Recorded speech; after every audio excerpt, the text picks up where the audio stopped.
నా మొగుడు ఎంత వేస్ట్ గాడంటే అంత వేస్ట్ గాడు. నాతో ఎవరైనా పర్సన్ మాట్లాడాలనుకుంటే గూడా ఫేక్ వాళ్ళ నెంబర్‌లు ఇస్తున్నాడు. ఇప్పుడు నాతో మాట్లాడాలనుకుంటే నా నెంబర్ ఇస్తాను. లేదా నాతో నేను మాట్లాడితే లేదా బ్లాక్ చేస్తా. ఆల్రెడీ సోషల్ మీడియాలో చాలా ఫేక్ నడుస్తుందని తెలిసి కూడా నా మొగుడు దగ్గరుండి ఎవరో మూడో పర్సన్, నాలుగో పర్సన్‌కి చెప్తున్నాడు. స్వాతితో మాట్లాడాలంటే ఈళ్ళకి ఫోన్ చేయండి, ఆళ్ళకి ఫోన్ చేయండి అంటే ఏంటిది నాకు అర్థం కావట్లేదు. ఆల్రెడీ ఎంతో ఫేక్ నడుస్తుంది నా పేరు మీద.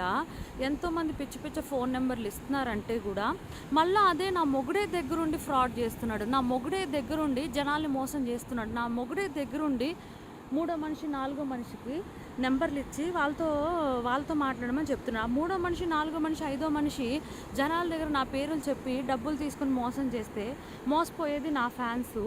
నాకు వచ్చే రూపాయి ఏదైనా నా రూపాయి నేను తినాలి కానీ ఊరోళ్ళకి. ఈ నా మొగుడు నా కొడుకు కూడా వాళ్ళకే సపోర్ట్ చేస్తున్నాడు. ఇంకా చెప్తున్నాడంట స్వాతితో మాట్లాడాలంటే వీళ్ళకి ఫోన్లు చేయండి, వాళ్ళకి ఫోన్లు చేయండి అని చెప్తున్నాడంట. నాకు అర్థం కావట్లేదు. నేను ఎంత కష్టపడుతున్నాను, నేను ఎంత ఇది చేస్తున్నాను, నాకు ఏ రూపాయి వచ్చింది లేదు.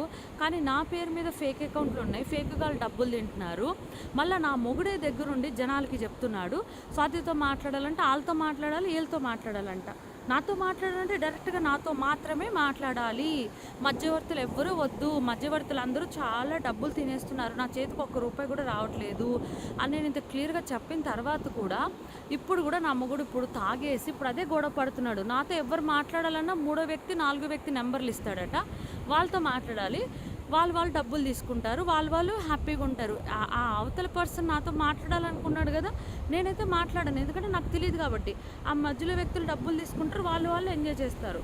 ఇప్పుడు నా మొగుడు అదే ఇప్పుడు గొడవ పడుతున్నాడు నాతో తాగేసి. నాతో ఎవరు మాట్లాడాలనుకున్నానంట వేరే వాళ్ళ నెంబర్ ఇస్తాడంట, మూడో వ్యక్తి, నాలుగో వ్యక్తి. ఆ వ్యక్తులేమో డబ్బులు తీసుకుంటారు, ఏమైనా చేస్తారు, ఏమైనా జరుగుతుంది. కానీ నేను మాత్రం సంకనాకిపోవాలి.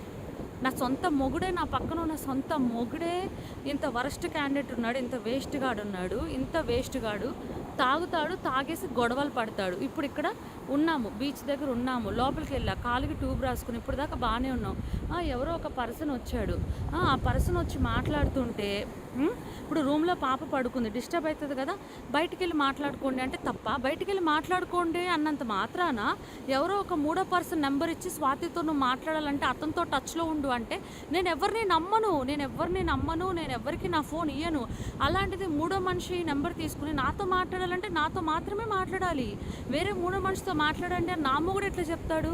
ఆ మూడో మనిషో, నాలుగో మనిషి మోసం చేస్తారు. అప్పుడు ఎవరిని అడగాలి? పోలీసు వాళ్ళకి వెళ్ళి కంప్లైంట్ ఇస్తే వాళ్ళు ఏమంటారు? 500 తీసుకున్న తర్వాత అమ్మ నీ మొగుడే దగ్గరుండి చెప్పాడంట కదా అని. అప్పుడు తప్పెవరిది? ఇక్కడ ఎవరిని అనాలి? నా మొగుడినే కదా అనాలి. అయినా తాగేసి ఉండి ఏంటి అంత బలుపు అంటే, ఎవడైనా నైట్ రూమ్లోకి వస్తే వాడితో పడుకుని పోవాలి నేను, అంతే తప్ప వాడిని అవి ఏంటి వీళ్ళు వచ్చారు మీరు మాట్లాడుకుంటే బయటికి వెళ్ళి మాట్లాడుకోండి అని అనకూడదు అనమాట. ఆన్ ద స్పాట్ రూమ్కి ఎవడన్నా వస్తే ఆన్ ద స్పాట్ రూమ్లోనే పడుకుని పోవాలి అంతే.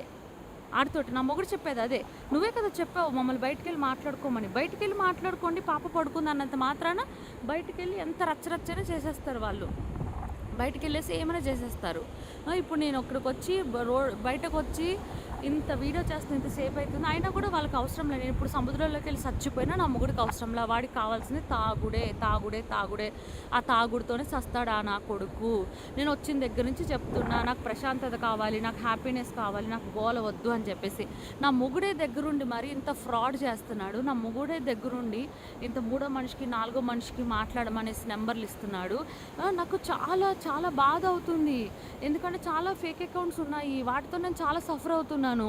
ఒకరోజు పబ్కి వెళ్తే పబ్లో నాకు ఎవ్వరు డాన్స్ చేయడానికి లేరు. బాలు అందరినీ తన దగ్గరే కూర్చోబెట్టుకున్నాడు. నేను ఒక్కదాన్నే చాలా బాధపడుతున్నా. ఒక 4-5 బాయ్స్ డాన్స్ చేశారు సరదాగా. అయితే మళ్ళీ వస్తే అందరం కలుద్దాం పబ్లో, నేను నెంబర్ ఇస్తే సాయి వద్దన్నాడు. నేను కార్లో కూడా అడిగితే అదే అన్న, నాకు డాన్స్ చేయడానికి మనుషులు లేరు, నా నెంబరే ఇస్తారు, మీ నెంబర్లు ఎవరు ఇవ్వద్దు. నాతో మాట్లాడాలనుకుంటే నేను మాత్రమే మాట్లాడతాను అంతే. ఏ సత్య కానీ బాలు కానీ ఎవరు మాట్లాడడానికి వీల్లేదు. నాతో మాట్లాడాలంటే నాతో మాత్రమే మాట్లాడాలి, మధ్య వ్యక్తులతో ఎవరితో మాట్లాడితే నేను ఒప్పుకోను. ఎందుకంటే ఏదన్నా రూపాయి వచ్చేది ఉంటే నాకు మాత్రమే రావాలి, ఇంకెవరికి రావడానికి నేను ఒప్పుకోను. ఎంత తింటారా లంచ కొడుకల్లారా. నా పేరు మీద ఫ్రాడ్ చేసి ఎంత తింటారా, ఎన్ని డబ్బులు తింటారా లంజా కొడకల్లారా? మీ ఇంట్లో అమ్మ వాళ్ళు లేరారా? నీ ఇంట్లో నీ అమ్మ అక్క నీ కూతుర్ని పండబెట్టుకోండిరా. నా పేరుని ఎందుకు ఖరాబ్ చేస్తున్నారు? నా పేరు మీద ఎందుకు డబ్బులు తింటున్నారా లంజా కొడకల్లారా? ఫస్ట్ నా మొగుడే ఉన్నాడు కదా పక్కన, నా మొగుడే ఉండి నన్ను మడ్డ గుడిపిస్తున్నాడు కదా, నా మొగుడే పక్క నుండి చెప్తున్నాడు అంటే స్వాతితో మాట్లాడాలంటే ఈ మూడో వ్యక్తితో మాట్లాడండి. ఆ మూడో వ్యక్తి ఎంతన్నా మోసం చేయొచ్చు, ఒక మాట మూడో వ్యక్తి, నాలుగో వ్యక్తి, ఐదో వ్యక్తి, కానీ పేరు ఎవరిది? నాది. డబ్బులు తీసుకుంటుంది ఎవరు? వేరేవాడు. మోసం జరుగుతుంది అవతల వాళ్ళకి. నా ప్లేస్లో మీరు ఎవరైనా ఉంటే, మీ ఎవరికైనా ఇలా జరిగితే మీరు ఎవరైనా యాక్సెప్ట్ చేస్తారా? చేయరు కదా. ఒక్క ఆడపిల్లని కష్టపడి నేను ఇంత బాధపడి ఇంత ఇది చేస్తుంటే నా మొగుడు ఈ రోజున వచ్చి ఏదో తాళి కట్టిన పాపానికి ఇప్పుడు నా పేరు మీద ఊర్లో వాళ్ళకి నెంబర్లు తీసుకోండి అంటే అదేంటి నాకు అర్థం కావట్లేదు.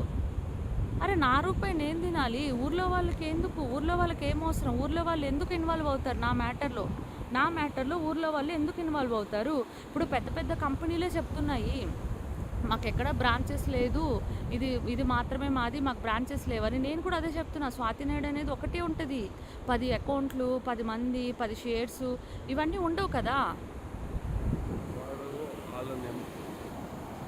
పాప లెగిసిపోయింది, ఇప్పుడు పాప కూడా బయటకు వచ్చేసింది. నిద్ర లేదు, తిండి లేదు, తిప్పలు లేదు, ప్రశాంతత లేదు, ఏం లేదు. నా కాలు నొప్పి, నేను ఎంత సఫర్ అవుతున్నానో నాకు తెలుసు. ఇగో ఈ వేస్ట్ ముండగొడికి ఏదో తాగితే సంతోషం ఉంటాడని ఆడి కోసం వస్తే తాగేసి ఇప్పుడు ఎవరు వస్తే వాళ్ళకి వేరే పర్సన్ ఉన్నారు కదా, ఆ వేరే పర్సన్ నెంబర్ తీసుకోండి, స్వాతితో మాట్లాడాలంటే ఈ నెంబర్ అని చెప్తున్నాడు.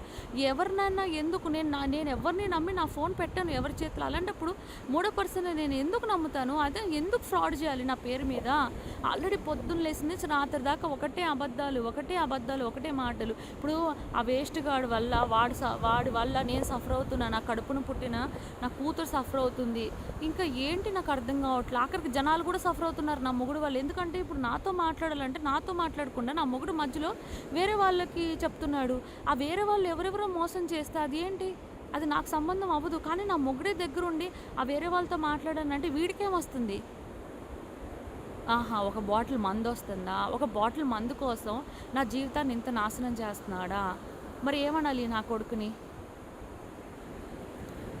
ఆఖరికి పోలీసు వాళ్ళని పిలవాలంటే కూడా ఇప్పుడు నా దగ్గర చేతిలో 500 పట్టుకోవాలి. ఎంతమంది వస్తే అన్ని 500 పట్టుకుంటే కానీ పోలీసు వాళ్ళని పిలవడానికి లేదు పరిస్థితి. నా జీవితం ఎక్కడ ఏ ప్లేస్ మారినా ఏది మారినా జీవితానికి మాత్రం సంతోషం లేదు. నా కొడుకు నా లైఫ్లో ఉన్నంత వరకు నా జీవితంలో ఎటువంటి ఏది లేదు. చావు మాత్రమే పరిష్కారం. సచ్చిన రోజునే నాకు పరిష్కారం వస్తుంది. చెప్పండి ఏంటి?